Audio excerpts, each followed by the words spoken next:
Hello student, आज की इस वीडियो में हम इतिहास जो लुसेंट का है, जो इसके दौरे में कंपटीशन चल रहा है उसी को देखते हुए जो इस लुसेंट में से हम एमसीक्यू को हल कराएंगे। यानी एमसीक्यू को एक एक छाट कर आपको बताएंगे और इसमें इम्पोर्टेंट भी जो हर साल पूछे जाते हैं, यानी कि जहाँ भी जीकस जीके जीएस होते हैं ये सब पूछे जाते हैं। तो वीडियो को स्टार्ट करते हैं। तो यहाँ पर भारत का इतिहास है।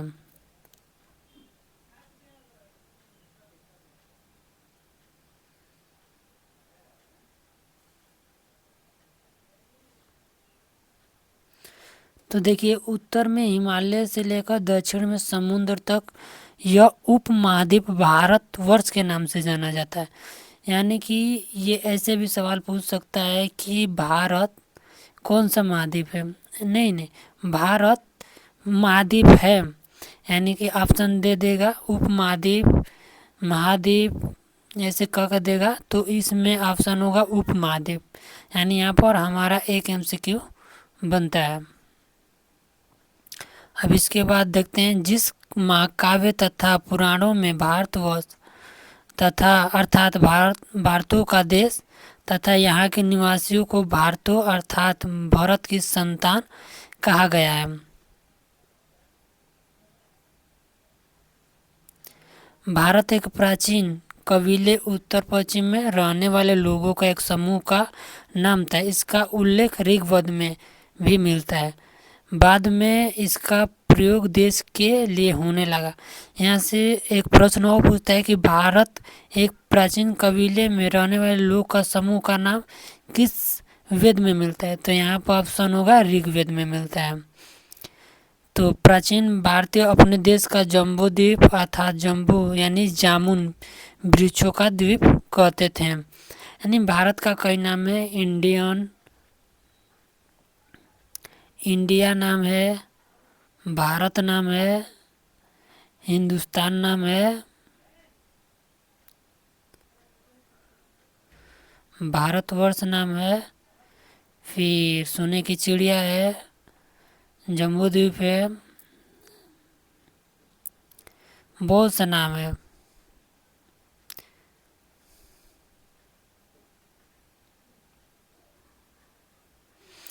इसके बाद आगे देखते हैं, प्राचीन ईरानी इसे सिंधु नदी के नाम से जोड़ते थे, जिसे वे सिंधु न कहकर हिंदू कहते थे।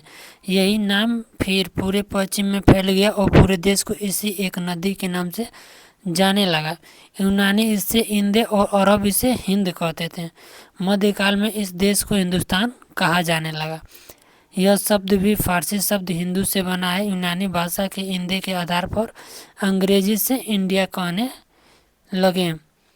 विंध्य की पर्वत श्रृंखला देश को उत्तर और पश्चिम दो भागों में बांटती है। उत्तर में इंडो यूरोपीय परिवार की भाषाएं बोलने वाले की और दक्षिण में द्रविड़ परिवार की भाषाएं बोलने वालों का बहुमत है। नोट यहाँ पर दिया है कि भारत की जनसंख्या का निर्माण जिन प्रमुख नस्लों के लोगों के मिश्रण से हुआ वे इस प्रकार है। प्रोटो ऑस्ट्रेलियन, ये सब नहीं पूछे जाते हैं। तो हम लोग आगे की ओर देखते हैं।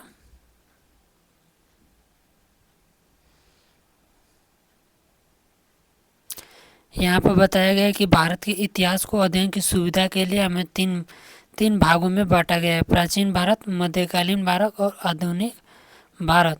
तो यहाँ पर देखिए, सबसे पहले इतिहास को तीन भागों में बांटने का श्रेय जर्मन इतिहासकार क्रिस्टोफ सेलियरस को जाता है। यानी कि यहाँ पर एक एमसीक्यू बनता है कि सबसे पहले इतिहास को तीन भागों में बांटने वाला कौन था। तो यहाँ का जर्मन का क्रिस्टोफ सेलियरस था। अब हम प्राचीन भारत को देखेंगे। देखिए यहाँ पर प्राचीन भारत के स्रोत। प्राचीन भारतीय इतिहास के विषय में जानकारी मुख्यतः चार स्रोतों से प्राप्त होती है: धर्म ग्रंथ, ऐतिहासिक ग्रंथ और विदेशियों का विवरण व पुरातत्व संबंधी साक्ष्य। देखिए, धर्म ग्रंथ एवं ऐतिहासिक ग्रंथ से मिलने वाली महत्वपूर्ण जानकारी। भारत की सर्वप्राचीन धर्म ग्रंथ वेद है। क्या है, यहाँ पे एक एमसीक्यू बनता है कि भारत का सर्वप्राचीन, यानी कि यहाँ पर भारत का सर्वप्राचीन धर्म ग्रंथ क्या है, तो यहाँ पर वेद बताया गया है, जिसके संकलनकर्ता महर्षि कृष्ण द्वैपायन वेद व्यास को माना जाता है। इसके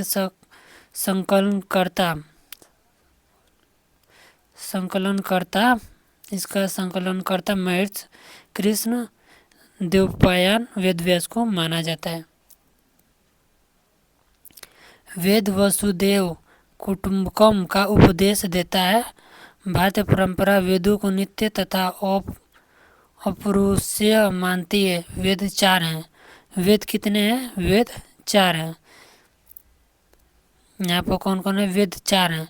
ऋग्वेद, यजुर्वेद, सामवेद और अथर्ववेद, इन चारों वेदों को संहिता कहा जाता है। यहाँ पर ये एमसीक्यू में मिले जाते हैं।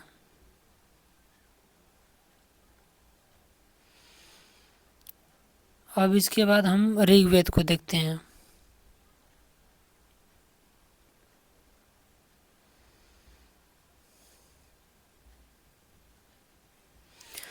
तो रचनाओं में क्रमबद्ध ज्ञान के संग्रह को ऋग्वेद कहा जाता है। यहाँ पर दिया है कि रचनाओं के क्रमबद्ध ज्ञान के संग्रह को ऋग्वेद कहा जाता है। इसमें 10 मंडल, 1028 सूक्त एवं 10,446 रचना है, 462 रचना है। इस वेद के रचना में पढ़ने वाले ऋषि को होत्री कहते हैं और इस वेद से आर्य की राजनीतिक, प्राणी, इतिहास एवं ईश्वर की महिमा के बारे में जानकारी मिलती है।